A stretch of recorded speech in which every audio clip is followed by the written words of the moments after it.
저희 병원에서는 환자 맞춤형 수술을 추구하고 있기 때문에 각 눈에 맞춰서 각각 최적의 렌즈를 찾기 위해서 3가지 렌즈 정도를 사용합니다. 첫 번째는 이보 ICL, 보통 많이 사용하시는 이보 ICL 렌즈를 사용하고, 두 번째는 에코 렌즈, 세 번째는 글레이즈 렌즈를 사용합니다. 이렇게 다양한 렌즈를 과연 사용하느냐라고 물어보시는 분들이 많은데, 그 이유는 딱 하나입니다.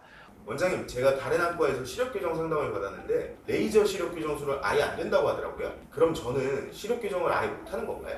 무슨 말씀이세요? 레이저 시력 교정술 말고 다른 방법으로도 시력을 교정하는 방법이 여러 가지가 있습니다. 그러면 저는 시력교정이 가능한 건가요?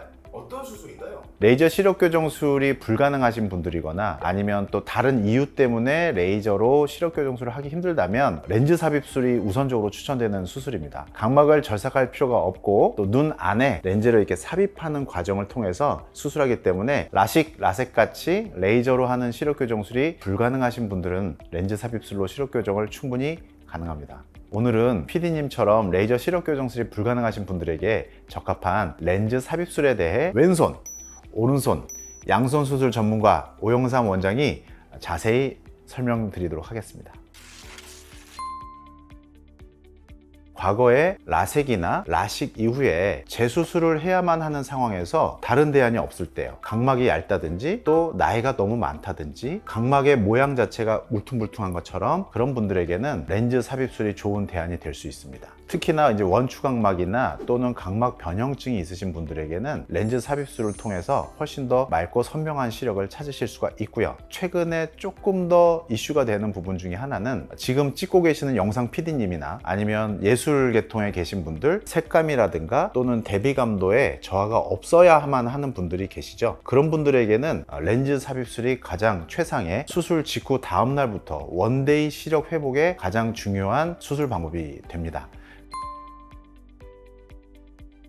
렌즈 삽입술의 안정성과 레이저 시력 교정술의 안정성은 조금 다른 관점에서 보셔야 된다고 생각을 해요. 레이저 시력 교정술 자체가 갖고 있는 시력 회복, 통증 이런 부분들이 좀 불편하셨다는 부분이 있는 거죠. 그런 면에서 각막을 깎아야만 한다는 그런 두려움을 갖고 계신 분들도 많죠. 각막을 깎으면 절대 다시 예전의 각막으로 돌아갈 수 없습니다. 하지만 렌즈 삽입술은 각막에는 단 2mm 정도나 1.5mm 정도의 절개 창만을 열고 각막을 통과해서 수정체와 홍채 사이에 렌즈를 얻기 때문에 그만큼 각막을 보존한다는 측면에서는 굉장한 장점이 존재하는 수술입니다.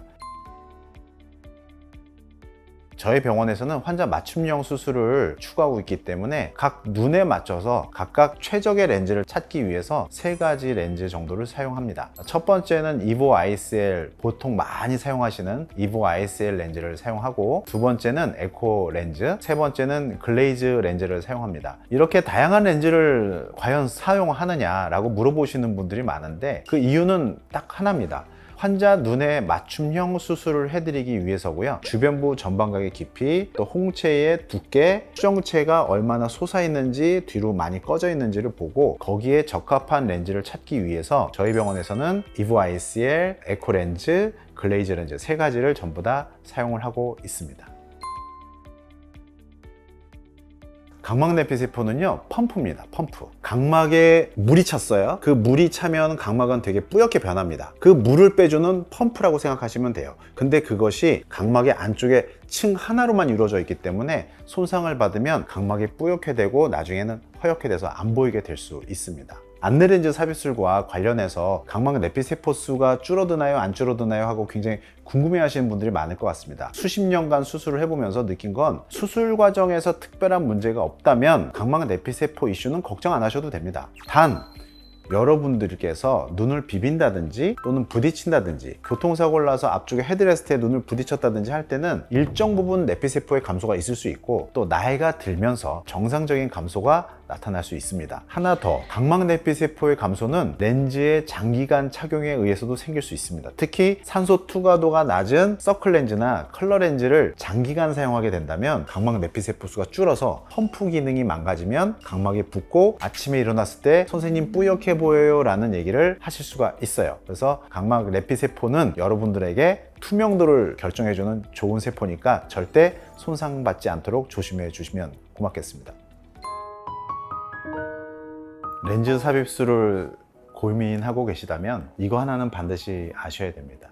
첫 번째, 렌즈를 삽입하는 것이 중요한 것이 아니고 제거도 중요합니다. 삽입은 사실 어느 정도 안전하게 수술할 수 있고요. 수술 직후에 굉장히 시력이 또렷또렷하게 잘 보이실 수 있는데 그게 오랫동안 안전하게 유지가 되려면 처음에 삽입하는 과정에서 제거하는 과정까지 모든 것을 할 수 있는 병원을 선택하셔야 됩니다. 두 번째, 그렇게 삽입과 제거를 두 가지를 다 잘할 수 있는 병원은 사실 백내장 수술 전문가인 분들이 꽤 많습니다. 왜냐하면 눈의 해부학적 구조를 잘 아시기 때문에 홍채와 수정체 사이의 공간, 또 렌즈에 다리가 들어갈 수 있는 깊이 모양체 소대 근처까지의 구조물을 잘 이해하고 계신 백내장 수술 전문가인 분들에게 맡기시면 더 안전할 수 있습니다. 세 번째, 렌즈 삽입술 직후에 잘 보인다고 다 끝난 게 아닙니다, 여러분. 레이저 시력 교정술은 보통 3개월 정도 관찰을 하면 우리가 원하는 거에 90%, 95% 만족도를 얻을 수가 있어요. 하지만 렌즈 삽입술인 경우는 6개월에서 1년 정도를 추적 관찰을 해서 각막 내피세포의 감소가 있는지, 안압의 상승이 있는지, 또 백내장의 발생이 있는지를 꼭 찾으시길 바랍니다.